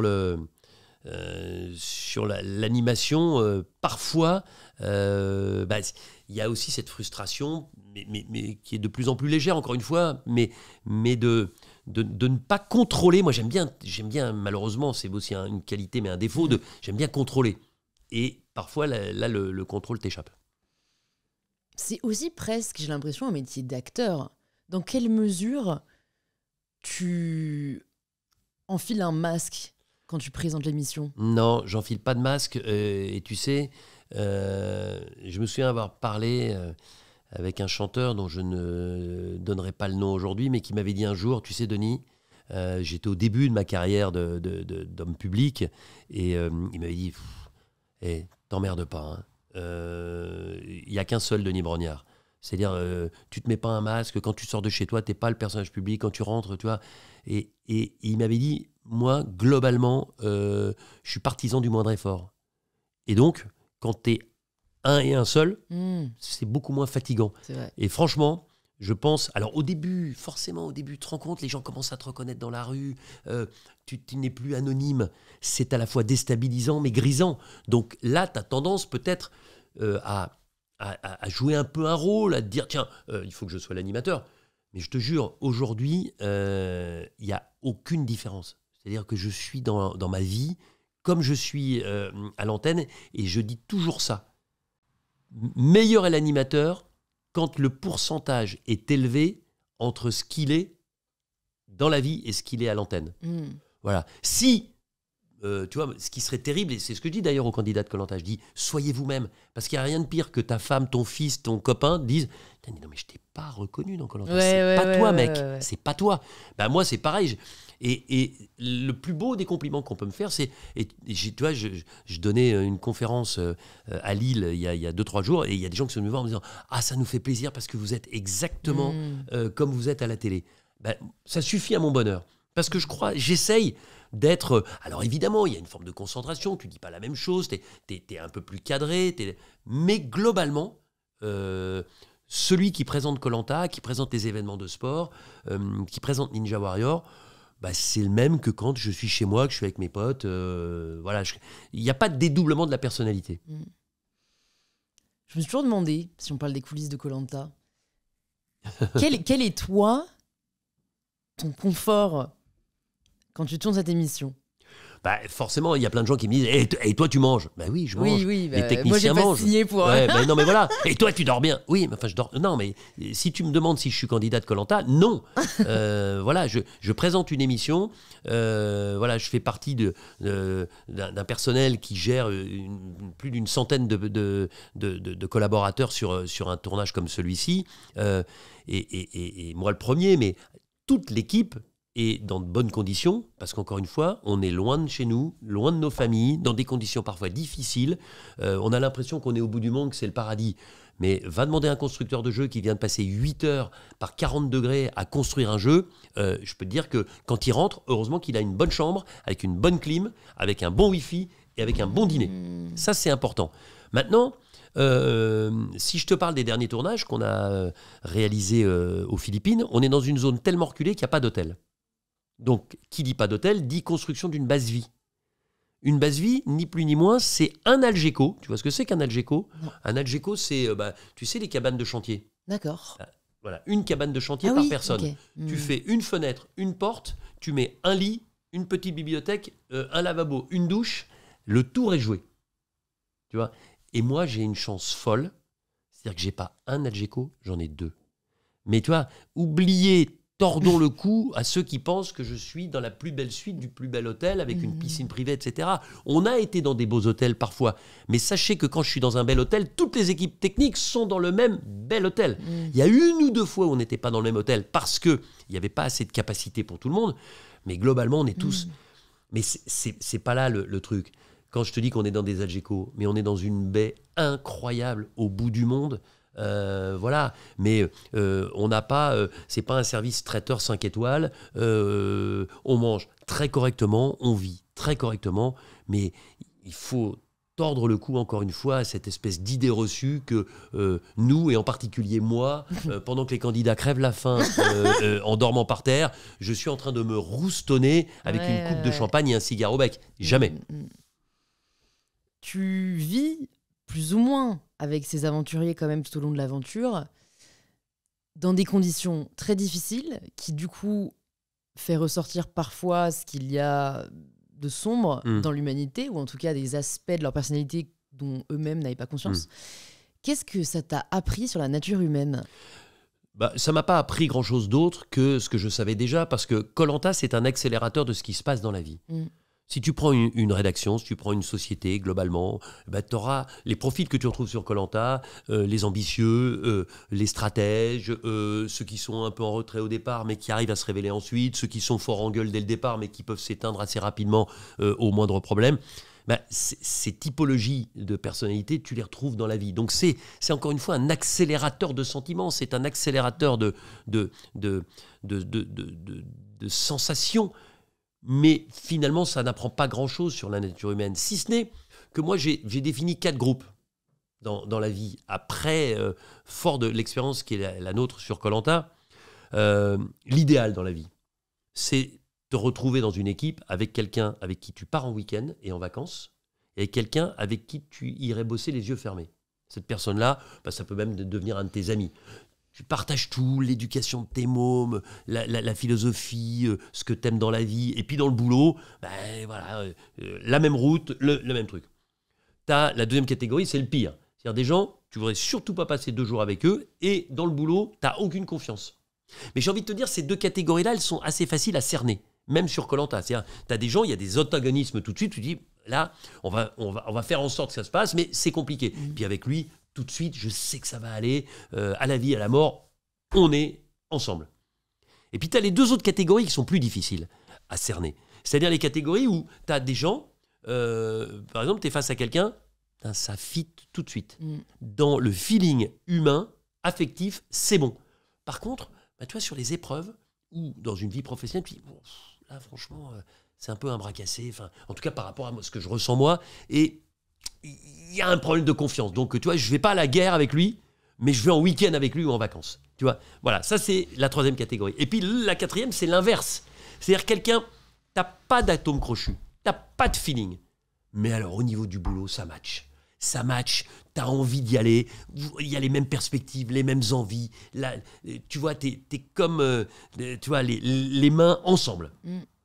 Ces 2 catégories, elles sont plus difficiles à cerner. Donc voilà, c'est ça que j'ai vu. Mais encore une fois, les gens qui me disent « Oh, Koh-Lanta, quand même, de temps en temps, ils se disputent. » Et la vie, c'est ça. Oh, Koh-Lanta, lui, il a voulu prendre la place de l'autre. Et dans la vie, c'est pas comme ça. Dans les boîtes, que la première personne qui travaille dans une entreprise me dise « Ah, j'ai jamais vu un type qui a essayé de se faufiler pour prendre une place. J'ai jamais vu des gens s'engueuler. J'ai jamais vu des gens ne pas s'apprécier. » Non, voilà. Koh-Lanta, c'est ça qui est magique. Mais c'est un accélérateur. C'est-à-dire quand les gens disent « Mais comment ils peuvent être amis après 40 jours ?» Mais parce qu'ils ont passé 24 heures sur 24 ensemble dans des conditions dantesques, tellement éloignées de leurs conditions de vie normales, que, évidemment, que ça permet de tisser des liens, parfois indélébiles, indéfectibles, qui sont d'une force incroyable. Donc, voilà, je retiens ça, moi, dans Koh-Lanta. Ça crée des liens, des moments, parfois difficiles, parfois d'une immense tendresse. On parlait d'éducation tout à l'heure. Tu peux pas t'imaginer ce que ça me fait de temps en temps dans le bide et dans le cœur quand je discute un peu avec eux et que tu vois, t'as quelqu'un qui me dit Koh-Lanta, ça va m'ouvrir les yeux, j'ai jamais dit je t'aime à mes enfants ou mes parents m'ont jamais dit je t'aime. Et tu vois, moi qui suis, j'ai besoin de verbaliser ce que je fais. Et je le dis souvent d'ailleurs à mes enfants, je dis mais je leur dis je t'aime 10 fois, je n'envoie jamais un message sans dire je t'aime, ou ton papa qui t'aime, etc. Donc voilà, c'est des choses, je pense que Koh-Lanta, ça permet aussi d'ouvrir les yeux, de se dire tiens, qu'est-ce qui me manque, qu'est-ce qui fait que je suis cette personne-là aujourd'hui, je crois sincèrement, parce que je crois d'ailleurs en l'avenir de l'homme, mais je crois sincèrement que la grande majorité des aventuriers de Koh-Lanta, dans cette forme d'introspection qu'est cette aventure, où il y a aussi pas mal de moments où il faut trouver une occupation au milieu de l'ennui sur une plage, je pense que Koh-Lanta permet à beaucoup d'ouvrir les yeux et de repartir avec des idées plus claires, plus précises sur soi et sur ceux qui les entourent. Qu'est-ce que ça t'a appris sur le leadership ? C'est quand même, je trouve, une des compétences principales qu'on peut être amené à développer sur l'île. Tu en as vu des dizaines, voire des centaines. Est-ce que ça t'a enseigné quelques leçons sur le leadership ? Non, je pense que le leadership, c'est quelque chose qui se travaille, mais à partir de qualités qui sont innées. C'est-à-dire, n'est pas leader qui veut. Tu as des gens, tu pourrais leur dire demain tu vas devenir leader. Non, c'est pas possible. D'ailleurs, tu sais, c'est marrant parce que dans Koh-Lanta, soit les leaders s'imposent d'eux-mêmes, soit parfois tu as gagné un jeu, on dit tu es le capitaine de l'équipe. Et tu as des personnes qui disent je suis capitaine, j'ai juste gagné l'épreuve, là, mais franchement. Et c'est compliqué, parce qu'il y a des gens qui n'ont pas envie d'embrasser cette responsabilité. Tu as des gens qui n'ont pas envie d'avoir cette responsabilité. Mais comme dans le business, tu as des gens dans le boulot qui ne veulent pas être manager, donc qui n'ont pas cette envie d'être leader. Et puis tu as des gens qui, dans certaines circonstances, par rapport à des compétences données, ont envie d'être leaders et ont des qualités naturelles pour l'être. Et puis, tu en as d'autres situations où tu dis, là, tu vois, je vais rester planqué derrière les leaders. Mais, encore une fois, ce que ça m'a appris, c'est que dans la vie comme à Koh-Lanta, si tu n'as pas, j'aime pas cette expression, mais si tu n'as pas les gènes d'un leader, tu ne le deviendras jamais réellement, même si, parfois, compte tenu des circonstances, tu es obligé d'aller vers cette situation-là. Mais parmi celles et ceux qui souhaitaient et pouvaient incarner cette position de leader, qu'est-ce qui différenciait ceux qui y arrivaient de ceux qui n'y arrivaient pas? Des faits de jeu. Quand tu veux être leader, mais que tu n'arrives pas à le démontrer sur des épreuves, ton statut vacille. Quand tu veux être leader aventurier et que sur le camp, c'est pas toi qui pêches, c'est pas toi qui trouve à manger, c'est pas toi qui as fait le feu, ton envie de devenir leader est compromise. Quand tu as l'envie de gérer la stratégie, mais que tu te loupes une fois, bah, tu n'es plus le leader de la stratégie. Tu vois, sur Koh-Lanta, plus que des impressions ou des intuitions, c'est des faits qui t'installent dans cette position de leader ou qui te déboulonnent d'un poste éventuel de leader. Comment t'expliques qu'il y ait autant de personnes qui rêvent de faire Koh-Lanta, qui fantasment? J'ai évidemment des pistes d'hypothèses dans ma tête, mais quand j'y pense, je me dis quand même, c'est fou, chaque année presque c'est plus dur, chaque année on voit dans quels extrêmes cela peut amener, et pourtant j'ai l'impression que vous avez de plus en plus de candidats. J'ai des personnes autour de moi qui me disent mon rêve c'est de faire Koh-Lanta, et je suis là, mais pourquoi s'imposer un tel masochisme? Mais c'est pas du masochisme. Tu sais, c'est comme si tu dis courir un marathon, c'est maso. En fait, c'est un défi, et puis c'est un rêve. Tu vois, moi je dis toujours, si j'avais dû faire une seule émission, ce serait Koh-Lanta. Parce que j'ai lu Robinson Crusoe, parce que regarde le film Seul au monde avec Tom Hanks, c'est-à-dire comment tu te démerdes quand t'as rien. On est dans une civilisation où on a tout. Quels que soient nos moyens, globalement, on a tout. On mange 3 fois par jour, on dort dans un lit confortable, on vit au chaud, on s'abrite quand il pleut. Tu vois, on a assez peu d'événements climatiques qui nous réduisent à néant. Donc, voilà, dans ces conditions-là, tu as envie de te mettre en danger. Tu as envie de te tester. Et c'est pour ça que ça fonctionne. C'est pour ça qu'on a chaque année, à chaque casting, 25 000 personnes. Et puis, tu as aussi le succès de l'émission, tu as envie de disputer ces épreuves.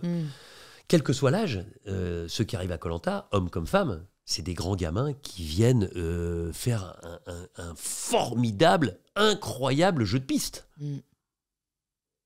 Pourquoi t'as jamais fait Koh-Lanta? Parce que dès le début, je l'ai présenté et que c'est la seule solution que j'ai trouvée pour revenir d'une année sur l'autre et d'être capable d'aller jusqu'au bout sans risquer de me faire éliminer pour l'instant. Enfin, ça fait plus de 20 ans que ça dure.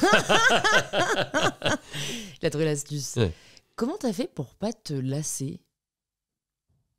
Quand tu changes d'endroit, souvent, et que tu explores des zones du monde exceptionnelles, quand à chaque fois tu as des candidats différents, donc des personnalités différentes, quand tu as des jeux différents, quand tu as une thématique d'émission différente, forcément, la lassitude, elle a du mal à te gagner.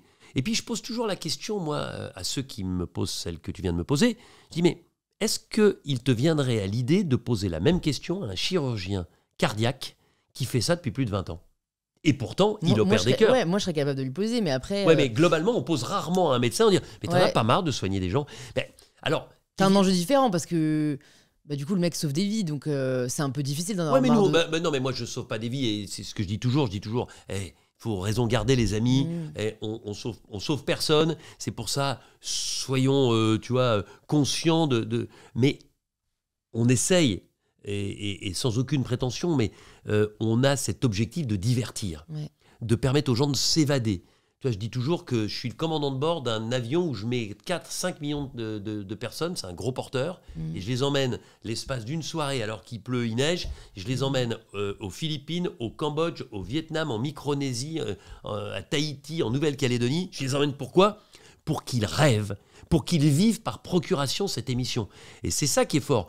Donc, c'est pour ça aussi que j'ai pas de lassitude. Et puis quand tu rajoutes le fait que c'est un succès, le fait que année après année, tu prends de plus en plus de place et de responsabilité par rapport au projet, bah, c'est excitant. Et puis, Koh-Lanta, un tournage c'est 50 jours, plus la post-production, etc. Mais ça n'occupe pas toute ma vie. Ouais. Tu vois, ça n'occupe pas toute mon année. Quand je finis Koh-Lanta, je vais faire du sport. Quand j'ai fini le sport, je vais faire du média training. Quand j'ai fini, je vais animer des conventions. Je vais écrire un bouquin. Enfin, tu vois, j'ai la chance d'avoir plusieurs casquettes. Et même si je devais avoir le commencement du début d'une forme de lassitude ou de fatigue, paf, ben je bifurque vers autre chose avant de revenir.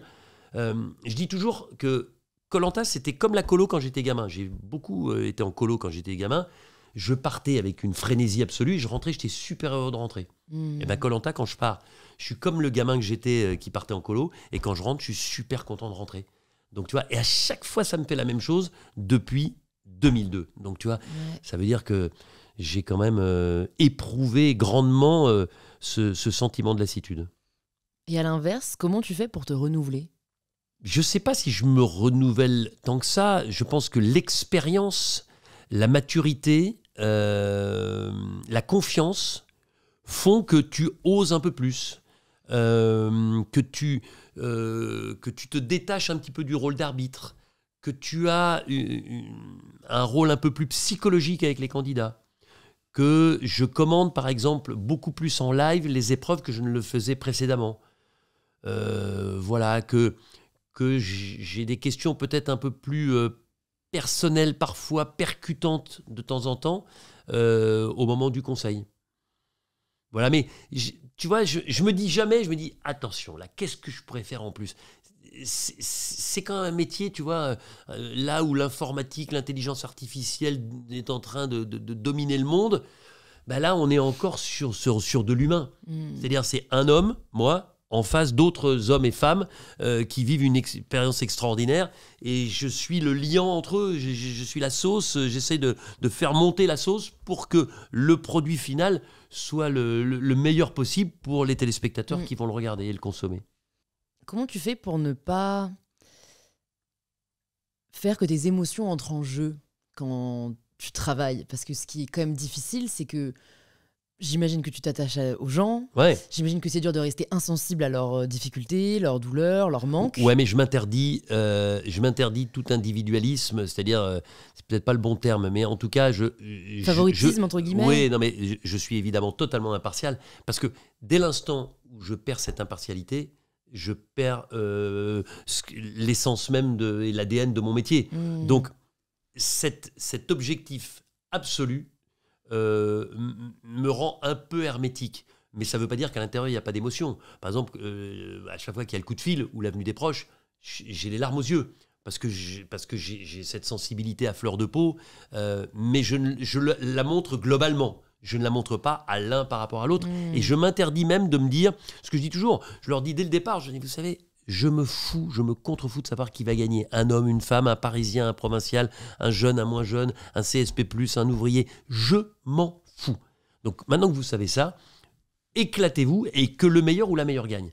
Et franchement, c'est ce qui m'anime, c'est l'admiration que j'ai pour chacun d'entre eux.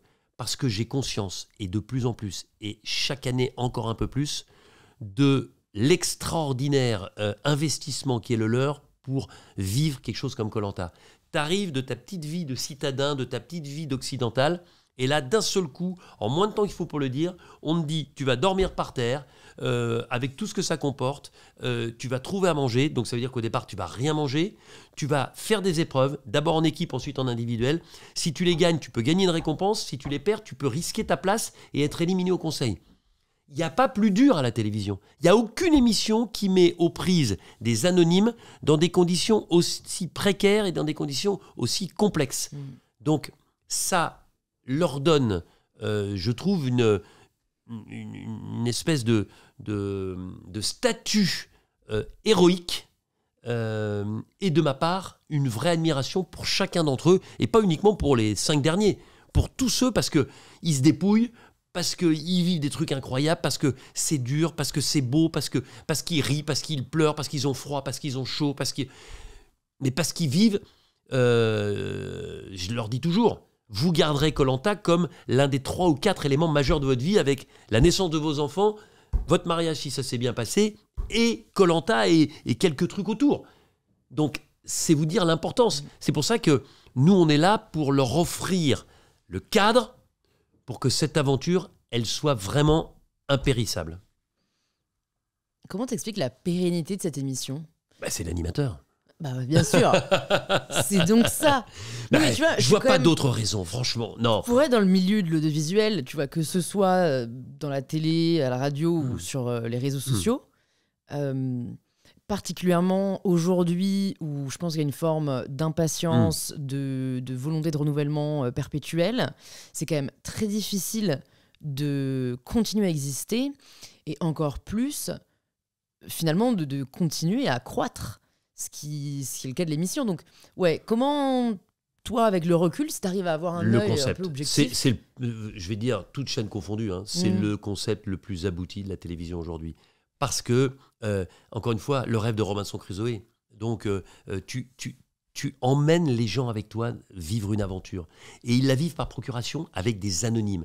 C'est-à-dire que si tu mettais dans Koh-Lanta des personnalités, il n'y aurait pas cette identification. C'est-à-dire que, imagine, tu mets Zidane, Bruel, tu ne vas pas te dire qu'est-ce que je serais à leur place, puisque tu ne seras jamais Zidane, tu ne seras jamais Bruel. En revanche, si c'est Tartemuche et Tartebuc, eh ben eux, tu te dis putain, mais il lui ressemble à mon frère. Mais elle, on dirait ma prof de maths, tu vois. Et là, tu vas te mettre à leur place. Donc l'identification, elle est super forte. C'est pas de la curiosité par rapport à des personnalités, c'est de l'identification. Ça, c'est la première chose. La deuxième chose, c'est que tu voyages par procuration. Je te l'ai dit tout à l'heure. C'est fabuleux. Tu voyages, tu vas dans des endroits absolument incroyables. Et puis, c'est une épreuve sportive. Qui va gagner, qui va perdre, qui va être éliminé. Donc, tu vois, c'est tous ces facteurs qui font que le concept est génial. Et puis, il est en plus, les aventuriers sont responsables de tout de A à Z. C'est-à-dire qu'à aucun moment, contrairement à toutes les autres émissions, il n'y a quelqu'un qui décide pour toi. Ils sont totalement responsables de tout. C'est-à-dire qu'ils s'éliminent entre eux, ils gagnent ou ils perdent, et puis à la fin, quand tu as les 2 finalistes, c'est les membres du jury final qui déterminent. On ne dit pas, si vous êtes pour Pierre, tapez 1, si vous êtes pour Jacqueline, tapez 2. Voilà, on dit, voilà, vous êtes 13 membres du jury final, vous avez Pierre et Jacqueline. Qui mérite de gagner Koh-Lanta cette année ? C'est à vous de décider, vous avez vécu avec eux. Tu vois, le téléspectateur, il n'a pas vécu. Il peut se dire de manière, tu sais, très binaire, ah, je l'aime pas, ou il m'énerve et lui, je l'adore, etc. Mais les candidats, eux, ils ont vécu ensemble. Alors, il y a les stratégies, il y a les souvenirs, il y a tout ça. Mais tout ça fait que c'est un programme globalement extraordinairement abouti. Et je le dis avec d'autant plus de recul que je ne suis absolument pas responsable des idées de ce programme. Mais à chaque fois que je pense à Koh-Lanta, je me dis, mais qu'est-ce qui pourrait être plus abouti que ça à la télévision aujourd'hui, dans un format comme celui-ci? Franchement, je vois pas. À part cette semaine chez Nike qui s'est pas bien passée, quelles ont été les embûches que tu as rencontrées au cours de ton parcours professionnel, dont on n'a pas forcément conscience, mais je trouve que c'est important d'en parler pour montrer que c'est jamais un long fleuve tranquille? Tu sais, t'as des moments, on a tout connu sur Koh-Lanta, on a malheureusement perdu un aventurier, on a perdu notre médecin qui était un de mes amis. On a eu des situations très compliquées qu'on a essayé de gérer avec la plus grande honnêteté, la plus grande humanité, je l'espère. Et en dehors de Koh-Lanta. En dehors de Koh-Lanta, j'ai tellement été chanceux. C'est-à-dire que, tu vois, quand on me parle de ah ouais, mais tu pars souvent, ah mais t'es loin de ta famille. Oui, mais j'ai tellement de chance dans ma vie professionnelle. Alors, je déteste le mot chance. C'est-à-dire que je considère que la chance, c'est... Ça se provoque. Tu vois, quand tu dis j'ai perdu parce que j'ai eu pas de chance. Non, c'est pas ça. La vie, pour moi, c'est, si tu fais avec des camemberts, c'est 60% de travail, 20% de talent, 20% de chance. Et bon, normalement, tu fais plus ou moins 5% de tout ça. Mais la chance, c'est effectivement la façon dont tu peux la provoquer. Mais Si tu n'as pas une vraie capacité de travail et un peu de talent, tu peux toujours faire tourner la chance, elle ne marchera pas. Alors tu peux monter, tu peux être un espèce de feu follet, mais tu ne dureras pas. Tu vois, c'est ça. Et quelle est la fois où tu t'es pris le plus les pieds dans le tapis? Genre vraiment la fois où tu t'es dit, ça peut être pro comme perso, Ouais. mais où tu t'es dit, putain là j'ai l'impression de faire face à un mur, parce que j'ai l'impression que c'est dans ce genre de moment qu'on en tire les plus grands enseignements. Ouais, mais t'as raison. J'aurais tendance à dire que c'est plus dans ma vie personnelle. Tu vois, j'ai beaucoup plus de certitude dans ma vie professionnelle que dans ma vie personnelle. Et dans l'incompréhension avec mes enfants, ce qui arrive quand t'es pas d'accord, mais que tu sens que t'es trop éloigné et tu ne vois pas.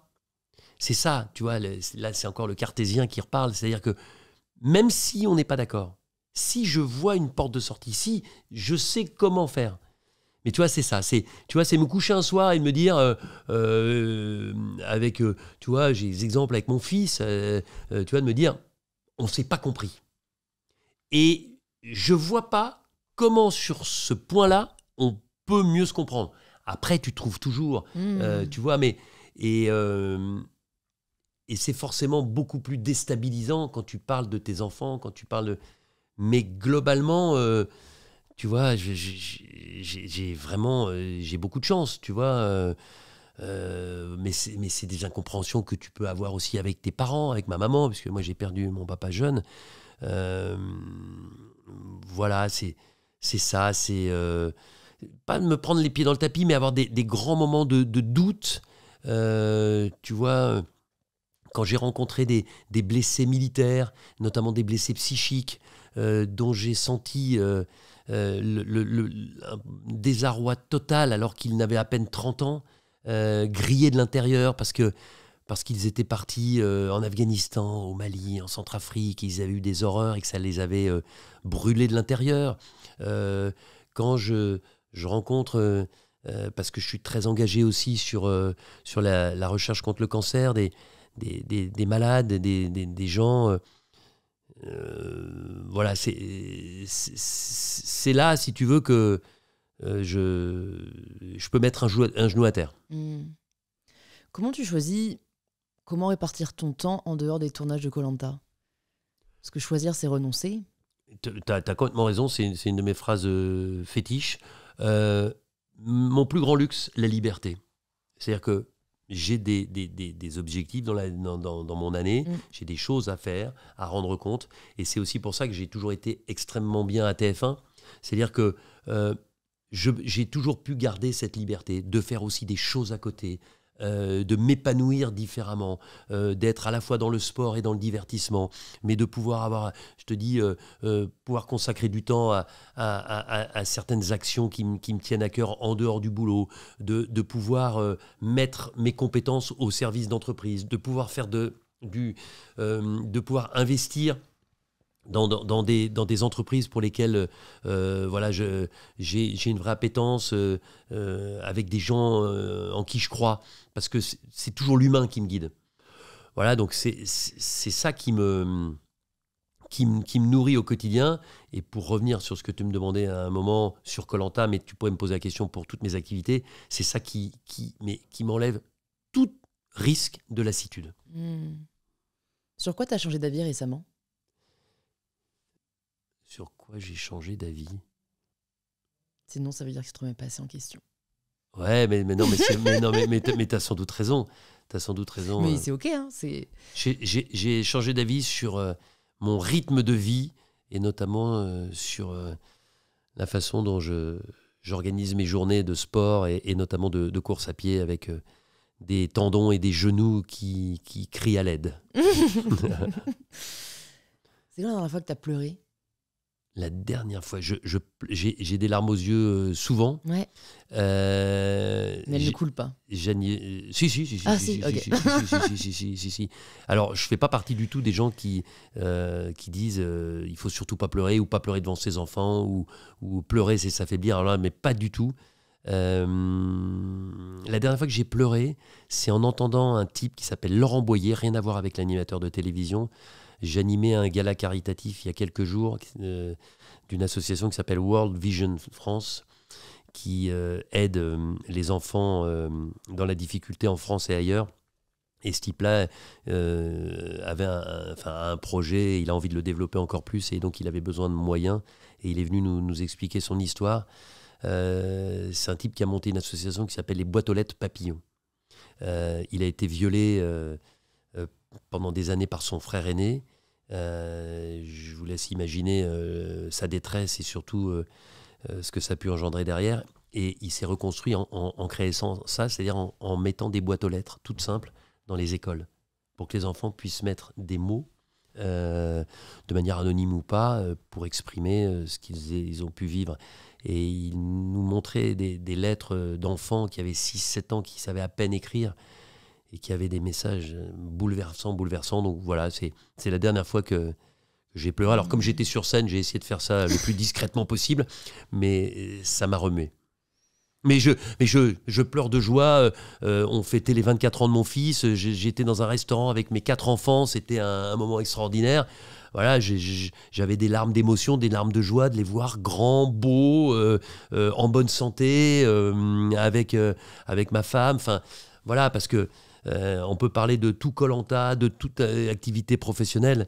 Voilà, la réussite de ma vie, la réussite numéro 1 et sans hésitation, c'est ma famille, c'est ce que j'ai construit, ce que nous avons construit avec ma femme Hortense autour de nos enfants, autour de notre couple, autour de notre équilibre. Sans ça, j'aurais pas eu cet équilibre professionnel, c'est une certitude. Est-ce que la façon dont tu gères tes émotions a évolué au fil du temps ? Oui, sans doute. Tu prends un peu de maturité, tu prends un peu de bouteille, tu relativises les choses, même si voilà, j'aimerais justement avoir la capacité à prendre un peu plus de recul. Mais je me dis que c'est peut-être un vœu pieux aujourd'hui. Qu'est-ce que tes proches disent de toi ?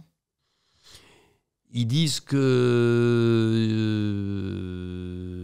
je devrais me calmer, que je suis un zébulon, que je fais trop de choses, que je ne sais pas m'ennuyer, que voilà, quand mes enfants me voient assis, ils me disent mais t'as un truc papa, enfin qu'est-ce qui se passe, enfin voilà, ils auraient envie de temps en temps de débrancher la prise qui me relie à cette énergie. Ils aimeraient peut-être que j'ai aussi de temps en temps une capacité d'écoute un peu plus grande, que je puisse partir un peu moins au quart de tour. Voilà, mais je pense, j'espère, j'en suis même sûr, ils savent à quel point voilà, j'ai un amour infini et une confiance en eux, mais voilà, je pense que cette confiance que j'ai en eux, je pourrais leur montrer un peu plus. Si demain tu pouvais acquérir une nouvelle compétence, ce serait quoi ? 2 choses. J'aimerais être plus souple, parce que je suis vraiment un véritable ver de lampe. J'aimerais savoir faire le grand écart, j'aimerais savoir toucher mes pieds avec mes mains sans problème. Et un autre truc, et je rêverais dans le domaine artistique de savoir chanter. Parce que je chante comme une casserole et j'aurais rêvé, et c'est un peu quelque chose que je n'ai jamais fait, peut-être que je le ferai à la retraite, mais je ne joue pas d'un instrument de musique non plus. J'aimerais jouer de la musique, je n'ai pas forcément l'oreille musicale, mais voilà, si demain tu me disais tiens une baguette magique, j'aimerais tu vois, me retrouver sur une scène et devenir un rocker et savoir chanter, voilà, parce que je peux parler devant des milliers de personnes, des millions de personnes à la télévision, parce que c'est mon métier. Faire un karaoké devant 4 personnes sur Koh-Lanta, c'est pratiquement une déchirure, un supplice, même si, tu vois, sur Koh-Lanta, on a un groupe de musique avec des musiciens et des chanteurs extrêmement talentueux et qu'ils me font l'amitié, la gentillesse, et ils ont la patience de m'entraîner pour que je chante tous les ans une chanson avec eux. Et c'est un kiff absolu, c'est presque une psychothérapie pour moi. Je ne suis pas pour les oreilles de ceux qui écoutent si c'est la même chose, mais en tout cas, moi, ça me fait du bien. T'as déjà fait une psychothérapie? Ouais. Ouais, j'ai déjà... alors, une psychothérapie, je sais pas à partir de combien de temps on considère que c'est une psychothérapie. En tout cas, je suis déjà allé voir un psy, ouais. Ok. Ouais, ça fait du bien. En quoi ça t'a aidé? Ça m'a aidé... alors, ça m'a déstabilisé. D'ailleurs, j'ai l'impression que t'es un peu psy, là, quand tu me poses cette question. Ça me fait bizarre, mais... non, mais ça m'a aidé parce que l'écoute, et puis d'une écoute sort une forme d'analyse sans jugement. C'est fort, ça. Ouais. Voilà, j'en ai eu besoin. Et tu vois, c'est marrant parce que j'ai évolué par rapport à ça. Je pense que tu m'aurais posé la même question il y a 10 ans, je t'aurais dit non, même si ça avait été oui. Et là, j'ai plus du tout. Et je trouve que c'est bien. Et tu vois, des gens dans mon entourage l'ont fait aussi. Et ce qui était, il y a encore 20 ans, presque un sujet tabou, qui était presque un signe de maladie ou de déséquilibre, bah, je pense que ça fait partie aussi, tu sais, de temps en temps, il faut resetter quelques éléments de sa vie, quelques éléments de son cerveau, quand tout ça est en ébullition. Et peut-être qu'il y a des gens qui y arrivent tout seuls. Souvent, c'est bien de se faire aider. Bah, surtout, si on a une hygiène sportive, pour moi, ça ne fait que sens d'en avoir une cérébrale. Enfin, Ouais, non, mais t'as raison. Et toi, t'as déjà fait? Ah ouais, moi j'ai écrit un livre sur le sujet. Là. Ouais. Je le montrerai si je l'avais, mais je n'ai même plus d'exemplaires de mon dernier livre chez moi. Oh là là. J'ai écrit un essai sur la santé mentale. Je trouve qu'on n'en parle pas assez. Mais t'as raison. Enfin, ça commence d'ailleurs, mais... Parce qu'on est tous quelque part de grands malades. On s'ignore ouais, parfois, et puis, en fait, on le cache souvent. Mais tu sais, c'est ce que je me dis souvent ça, moi. Il y a des gens, tu le vois. Il y a des gens chez qui alors tu le vois, c'est un bien grand mot, mais tu dis, ouais, il y a ça ou ça. Et puis il y a des gens où tu le sens pas. Et pour qui, finalement, il y a des moments... Et tu vois, quand je te disais qu'on était tous égaux, quel que soit notre métier par rapport à l'éducation de nos enfants, mais par rapport à notre santé mentale, bah pareil, tu peux être le maître du monde et avoir à un moment, à l'instant T, quelque chose qui ne va pas. Tu vois, et avoir un type qui est au plus bas de l'échelle et qui va être d'une force de caractère extraordinaire. Tu vois, bah, c'est ça qui est beau. Mais voilà, il faut savoir... faut savoir demander de l'aide, hein, comme tu l'as dit, parce que je pense, en fait, ça rend humble d'avoir des problèmes de santé mentale, dans le sens où... Mais on en a tous. Ouais. Celui qui te dit j'en ai pas, il se ment à lui-même d'abord et il te ment à toi en le disant. Je crois sincèrement. Ou il y en a peut-être quelques-uns. Bah, mais... c'est ça. Moi, je réfléchis. Tu vois, j'ai quand même reçu presque 500 personnes maintenant. Et il y en a beaucoup qui t'ont dit non, j'ai alors, jamais... non, il y en a... Déjà, je pose pas la question à tout le monde. On n'en vient pas forcément à ce sujet. Mais j'ai senti... En fait, comment je le remarque, c'est que quand on en parle, je sens que la personne ne voit pas du tout ce que je veux dire. Je sens qu'elle n'a jamais été dans la position où tu n'arrives même plus à décider, en fait. Parce que c'est un peu ça le problème de santé mentale, c'est quand ton cerveau décide de faire ce qu'il a envie de faire et tu n'arrives plus à avoir de prise dessus. Et aujourd'hui, notamment avec le développement personnel, c'est assez surprenant de voir combien sont assez persuadés que, en gros, tu peux y arriver si tu veux. Non, mais ça, je crois que oui. Non, mais ça, alors, moi, l'un n'empêche pas l'autre. Moi, je suis convaincu que ta force de caractère te permet de soulever des montagnes. Oui, mais pour moi, quand on veut, on ne peut pas toujours. Ah non, on ne peut pas toujours. Mais quand on ne veut pas, on ne peut jamais. Ah oui. Non, mais c'est important de le dire. Mais tu vois, moi, il y a un truc. Tu me parlais de santé mentale, par exemple. Il y a encore quelques années, on n'entendait jamais parler de burn-out, où c'était exceptionnel. Maintenant, dans tous les domaines, dans tous les milieux, on parle de burn-out. Dans le sport de haut niveau, on parle de burn-out. Dans le monde du spectacle, on parle de burn-out. Dans le monde de l'entreprise, quel est le collaborateur qui n'a pas dans son entourage quelqu'un qui a fait un burn-out? Voilà. Et ça existait avant. Mais on n'en parlait pas. On mettait ça sous la couverture. Ouais. Comme les agressions sexuelles et le harcèlement au travail. C'est depuis qu'il y a eu une libération de la parole qui est en train d'arriver, c'est vrai, sur la santé mentale. Est-ce que peut-être, quand même, pour le côté exclusif, tu peux nous partager une anecdote qui s'est passée à Koh Lanta que tu n'as pas encore racontée? Je fais beaucoup de vélo sur Koh Lanta. Je suis aux Philippines, je suis sur une route défoncée, etc. Je suis seul dans ces cas-là. Et là, j'aime bien visiter des tout petits villages. Ils vivent comme on vivait au 19e siècle, le 20e siècle, le début du 20e siècle. Il n'y a pas l'eau courante, il n'y a pas l'électricité, etc. Et ils ont, comme ils sont très pieux, et ils ont de magnifiques églises.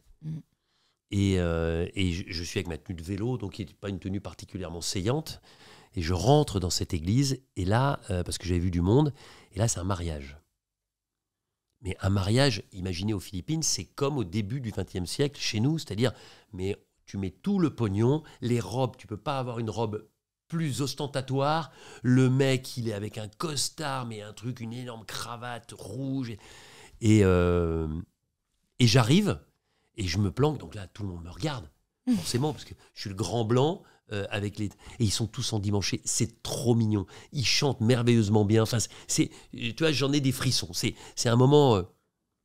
Et là, donc je prends quelques photos, quelques vidéos, parce que j'ai toujours avec moi de quoi prendre des photos et des vidéos. Et d'un seul coup, je me retrouve. Donc, ils sont au niveau de l'hôtel. Ils se tiennent la main, c'est très protocolaire. Et là, ils m'appellent pour justement faire une photo où je me retrouve donc, et je l'ai revu après dans la maison des gens, c'est-à-dire qu'ils ont 2 photos, ils ont une photo, leur photo de mariage classique, machin, et la photo avec moi, où il y a le prêtre, les parents du marié, de la mariée, les mariés, et au milieu, un peu comme un grand con, moi, qui suis là comme ça. Voilà, je ne l'avais jamais raconté. Ah, ça. C'est marrant. Et est-ce qu'ils t'ont pris en photo parce que Mais parce que c'est improbable. Parce que c'est une zone où il n'y a pas ou pas du tout? Mais pas du tout. Non, pas du tout. Il n'y a personne qui travaille avec nous. Okay. On est à 30 km de l'endroit où on tourne. On est dans une zone où il y a 0 touriste. Donc, il n'y a pas de touristes. Donc, tu vois, les Philippins sont plutôt petits de taille et plutôt foncés de peau. Moi, je suis clair de peau et je suis très grand. J'arrive avec mes chaussures de vélo. On a été clic, mon cuissard Moulburn et mon maillot de vélo. T'aurais dû demander un double de la photo. Tu vois. Mais je l'ai, parce que tu te doutes bien que cette photo, je l'ai fait faire avec mon téléphone aussi. Ah ouais, génial. Écoute, mes petites questions de fin. C'est quand la dernière fois que tu as fait quelque chose pour la première fois?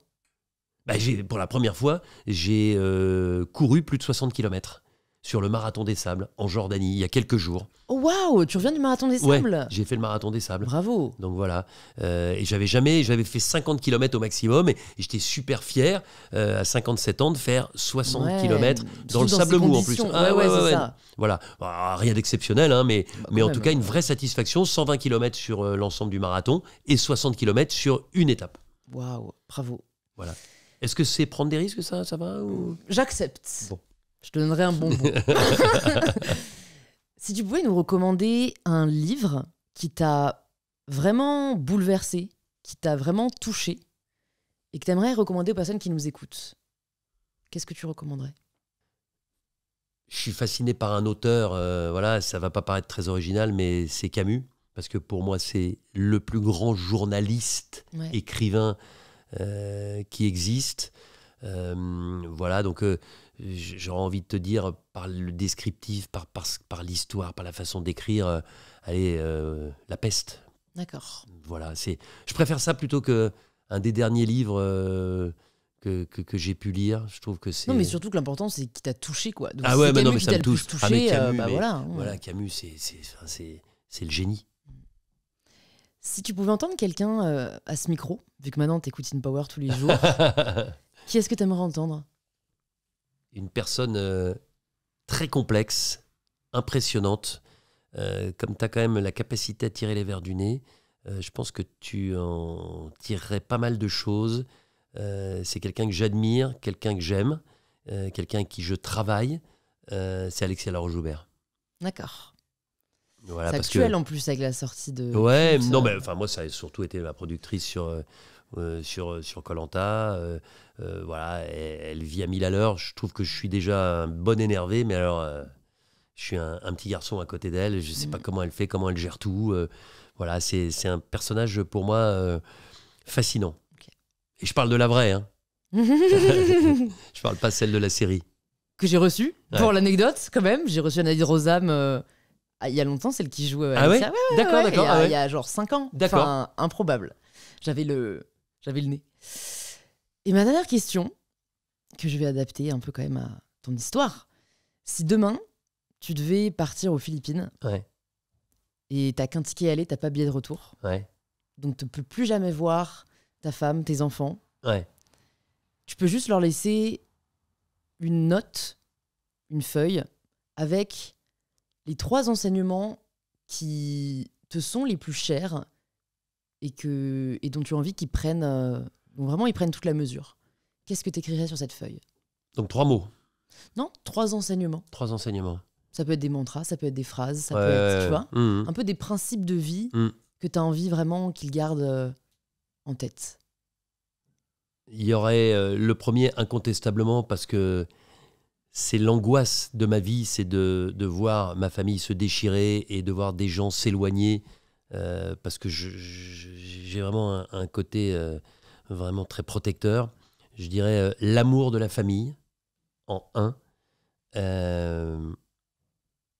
l'honnêteté intellectuelle en 2 et en 3, je leur laisserai de manière suffisamment large pour que ça puisse vraiment englober pas mal de choses. Je leur écrirai spiritualité positive. Voilà. Pour que justement, ils puissent être guidés par leur expérience, par leur chemin de vie, parce qu'ils ont appris des autres et notamment de leurs parents, mais aussi qu'ils puissent s'élever grâce à une forme de spiritualité, et j'insiste, positive. Parce que malheureusement, la spiritualité peut aussi, malheureusement, être négative. Merci beaucoup, Denis. Merci à toi, Louise. Merci Dis donc, d'être venu sur Empower. c'était long, hein, Ouais. mais c'était sympa. Tant mieux. C'est des Mais parce questions... qu'en fait, je trouve que sinon, on n'a pas. En fait, j'aime pas rester dans la surface. C'est pas. Non, mais c'est tu intéressant. vois. Non, puis tu poses des questions qu'on ne pose pas souvent, et pourtant, Dieu sait si je répondais à des interviews dans ma vie. Donc, c'est toujours intéressant. Cool. Voilà. Pour les personnes qui nous écoutent, qui veulent en savoir plus sur toi, lire tes ouvrages, voilà, continuer à suivre tes aventures au Alors, mes quotidien. ouvrages, j'ai écrit un roman. Ouais. Voilà. Mais je Donc, en suis librairie. sur l'écriture de l'autre. D'accord. Ouais. Donc, on les redirige en librairie. Et est-ce que tu as un réseau social préféré pour. Oh, bah moi, suivre tes aventures j'en ai 2, mais celui que je préfère, c'est Instagram. Ok. Voilà. Denis Brognard off. Pour officiel. Pour officiel, voilà. Trop bien. Ben, Où je ne on parle mettra- pas de ma famille, où je ne montre pas ma famille, mais où je parle de ma vie, de ce que je fais professionnellement, dans le sport, etc. Voilà. Trop bien. Ben, merci beaucoup, Denis. Merci, Louise. À très vite.